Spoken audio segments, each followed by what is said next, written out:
Mais um corte do Bopismo pra você e não custa nada você clicar, deixar o like e se inscrever no canal. Vai me ajudar pra caramba e eu conto com você. Cara, vamos falar um pouco sobre o momento atual do São Paulo? Aí é meio bate-pronto. Você acha que o Zubeldia tem que ficar? Eu acho que a gente precisa olhar pro que é o São Paulo 2025, tá? Eu vou começar pelo final, tá? O que o Zubeldia precisa entregar pro São Paulino neste momento é um time. É um time. Não tem elenco. O elenco foi... O elenco sofreu algumas baixas, foram 18 saídas, 4 chegadas. Então ele não tem um elenco farto pra ficar mudando toda hora. O que ele precisa entregar é um time, ele tem dificuldade pra entregar um time. É um time. Você olha pro elenco do São Paulo e você vai ver o Rafael, que não é brilhante, mas é o melhor que apareceu pós-Sene, na meta São Paulina. Arboleda, Alan Franco, Ferrares, seleção venezuelana. Alisson, não vou colocar o Pablo Maia agora, porque o Pablo Maia praticamente não jogou com o Zubeldia, tá? Alisson, Oscar, o Wendel, que o São Paulo se esforçou pra caramba pra contratar esse jogador. O Enzo, que já mostrou que tem condições de jogar tranquilamente no São Paulo. Lucas, Caleri, Luciano, ele tem que entregar um time competitivo. Você não sabe qual é a melhor formação pro São Paulo. Quando você olha pro trabalho do Dorival, e não foi brilhante o trabalho do Dorival, tá? Dorival conquista um título inédito, certo? E depois o Campeonato Brasileiro dele é pífio. Inclusive tomando porrada de um rival que mancha um pouquinho a história do clube. Ah, não, não. Clássico tem o seu devido valor. É por isso que a rivalidade é grande entre as torcidas e tudo mais. É o que move a paixão, é a rivalidade. É você chegar no outro dia e poder brincar com o seu rival.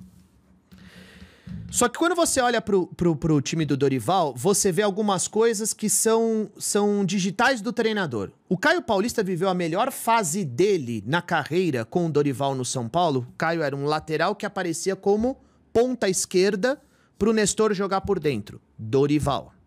O Alisson tem que acender uma vela todos os dias pro Dorival, porque ele vira um meio-campista por conta do Dorival.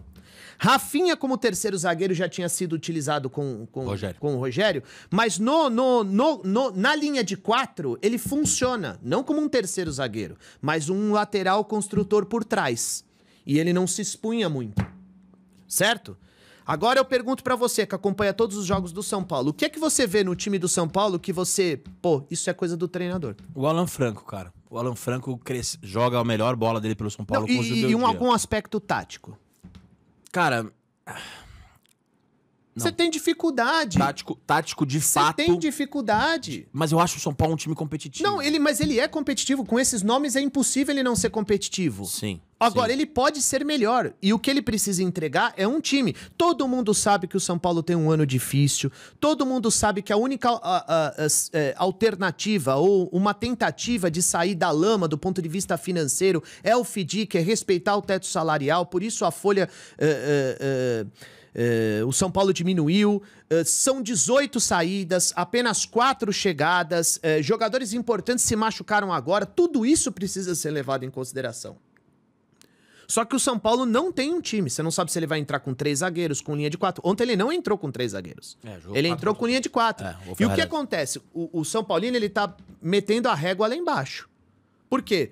Porque jogar contra o Palmeiras no Allianz Parque de uma maneira aceitável... tá ótimo.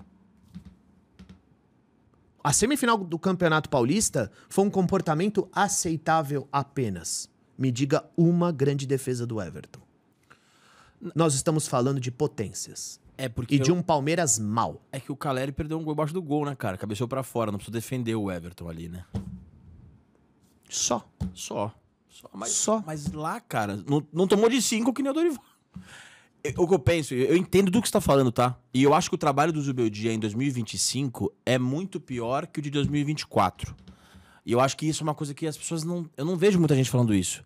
Ah, o trabalho é bom, o trabalho é ruim. O trabalho do ano passado é bom, o trabalho esse ano é ruim. Pra mim é isso, sacou? O aproveitamento do ano passado, até a eliminação contra o Botafogo, é um trabalho muito bom. O São Paulo não fica 10 jogos invicto, 9 jogos invicto numa Libertadores... com um trabalho ruim. Acho impossível. A terceira vitória fora do Brasil, na Argentina, na história da Libertadores. Nunca tinha vencido o Talheres. Marília Ruiz tá me bombardeando aqui com mensagem só pra acabar com o meu O raciocínio. que ela tá fala, falando? eu só quero te encher o saco e estragar seu raciocínio. é o anormal dela. Olha ela aqui. Um beijo pra você, Marina. Ela mandou Ivan e mandou olhinhos aqui. Tô devendo um almoço pra ela. É? Tô. Pô, eu vou de bicão, só pra aprender com vocês dois. Maior prazer do Um beijo mundo. pra você, Marília. Ele falou que você é anormal. Ela falou bem antes da entrevista. Se ele falar que eu sou anormal, eu processo os dois. É, e pior é que ela é mesmo. Ela é genial. Fala o raciocínio do Zubeldia. É isso, que eu acho que tem uma diferença entre 2024 e 2025. Sim. Eu vou falar a verdade, Ivan. Eu fiquei muito frustrado com o jogo contra o Sport. Muito. São Paulo não poderia ter apresentado aquele nível de jogo depois de 3 semanas. E, né, enfim, sem nenhum repertório ofensivo. Eu acho que tem outro mérito do Zubeldia. Ele conseguiu acomodar Lucas, Luciano e Caleri também, que é um desafio. O Dorival não conseguiu. Ele conseguiu. Ele conseguiu acomodar quem? Lucas, Luciano e Caleri juntos. Ele não conseguiu. Cara, ele colocou o William Gomes contra o Botafogo, mas ele conseguiu... Os 3 são meio titulares dele, o né? quarteto dele não deu certo. O quarteto... No começo desse ano aqui com os caras. Não deu certo. E É eu um acho que time ele- muito desequilibrado. Muito desequilibrado. Mas eu gosto de São Paulo com 3 zagueiros. Mesmo que ontem tenha sido uma linha de 4, eu gosto desse time. Você não gosta? Não, eu gosto de um São Paulo com um propósito. Qual o propósito? Ofensivo? Então, precisa ter um propósito. Qual é o propósito? É uma dificuldade pra sair jogando, é uma dificuldade pra controlar jogo, é uma dificuldade pra criar oportunidades. Qual é o propósito do São Paulo? São Paulo joga de que forma? Você odiava o Fernando Diniz, mas você sabia exatamente como o São Paulo jogaria. Era um time de associação. Toques curtos até chegar na meta adversária. Não era um time de velocidade. Não. Não era um time de transição. Não era um time. Não tinha jogadores pra isso. Não tinha jogadores pra isso. Sim. Então, quando você pega a proposta do treino... É isso que eu cobro do Zubeldia. Qual é a proposta do Zubeldia? Qual é o propósito? Quando você pega o Abel Ferreira, por exemplo, o Palmeiras dá 2, 3 tapas e já tá na meta. Uhum. Se ele vai fazer o gol ou não, mas você já sabe como ele vai construir aquilo. Certo? Então é isso. Eu acho que o Zubeldia precisa entregar um time mais organizado.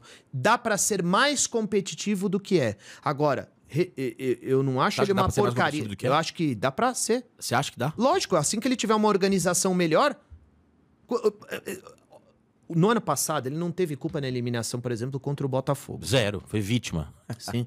Os principais do elenco não jogaram.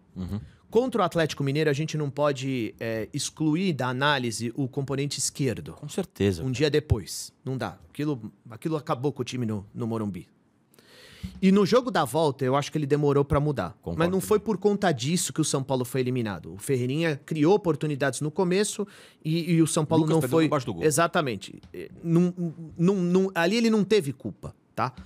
Agora, no ano de 2024, já entendendo o formato do futebol brasileiro, conhecendo exatamente os jogadores, porque poucas peças mudaram, saíram, mas chegaram apenas 4. Ou seja, a estrutura é basicamente a mesma, conhecendo mais o futebol brasileiro, os atletas ganhando um reforço acima da média, ou pelo menos 2 jogadores que poderiam mudar a cara, 3 que poderiam mudar a cara do elenco, que é a recuperação do Pablo Maia, a chegada do Wendel e o Oscar. Eu não vou contar o Cedric aqui, certo? Ele poderia entregar um São Paulo mais competitivo. O que tem do São Paulo em 2025? O segundo tempo contra o Corinthians e o jogo contra o Mirassol. Me fala mais um jogo aí. Eu gostei do São Paulo contra o Palmeiras na semifinal. Pô, assim, Na o que semifinal. vocês viram? Na semifinal eu gostei. Vocês não viram o São Paulo nas cordas. Eu achei que o São Paulo conseguiu controlar mais o jogo. Ele colocou o Oscar como volante. Achei uma bela sacada aquilo. O Palmeiras demorou a entender o Oscar como volante ali. Ele colocou o Luciano pra jogar. O São Paulo tomou conta do meio de campo, porque o Palmeiras tava com um meio... E ficou trocando bola no campo de defesa. Um jogo parelho. Cara, eu penso assim, o São Paulo tinha tomado tinha passado do Novo Horizontino e jogado muito mal contra o Novo Horizontino. E todos os outros grandes tinham passado com facilidade nas quartas de final. Enfrentar o Palmeiras lá na estreia do Vitor Roque, tinha um momento do Palmeiras e tudo mais. Um momento ruim, Bop. Mas o Vitor Roque Um momento de um clube grande, forte, mas que quase não se classificou. Sem e que jogar até nada. hoje se discute o que não está jogando em 2025. Sem dúvida. Mas o São Paulo foi garfado aquela noite. Talvez passasse. O São Paulo, o Palmeiras passa por conta de um erro de arbitragem. Nós estamos aqui só discutindo desempenho, Isso, não o isso. resultado. Não, sem dúvida. Tá? Por exemplo, a porrada que tomou em 22 do Palmeiras, existiu uma diferença grande entre os clubes. O anormal foi o que aconteceu no Morumbi, o 3-1. Existiu uma diferença grande entre os clubes. E naquela temporada, o Palmeiras volta mais cedo para se preparar para o Mundial. O Palmeiras chega no auge contra o São Paulo na final do Campeonato Paulista. Era um ano muito difícil para qualquer time que fosse enfrentar o Palmeiras. Foi o melhor Palmeiras sob o comando do Abel em 22. Então, quando você olha para uma final de 4-0, perder para o Palmeiras de 4-0 nunca é normal, porque são duas potências se enfrentando. Uma vantagem. Mas existia uma diferença grande entre os times. Existia. Existia, não, sem dúvida. Entendeu? Agora, era pra ser um jogo melhor. E para mim, o São Paulo, ele não apresenta... Ele, assim, eu não consigo olhar pro time e falar assim, pô, por que ele é competitivo? Porque ele marca. Sem dúvida. Isso eu concordo com você. Uma pobreza pra construir muito grande. Com o Oscar, Lucas, Sim, Luciano, isso Caleri. eu concordo. Mas aí eu acho que é esse ano, entendeu?